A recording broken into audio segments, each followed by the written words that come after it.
Yung argument na pwede pang iapila sa Supreme Court, no? We beg to disagree with that, no?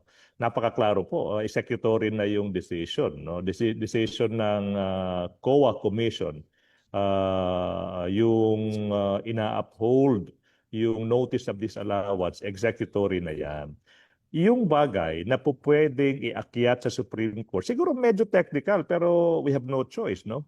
Iba yung inaapila mo sa Supreme Court through regular channel, yung pag-aapila. Tsaka iba pa rin yung tinatawag natin sa batas na Rule 65 certiorari. Ibig sabihin doon, pag Rule 65 certiorari, kung walang TRO, yung Supreme Courts, executory na.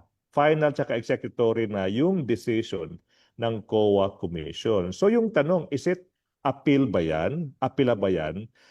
With all due respect po, we beg to disagree. Ibig sabihin, kung hindi po mag-i-issue ng TRO yung Supreme Court, tapos na po yung boxing.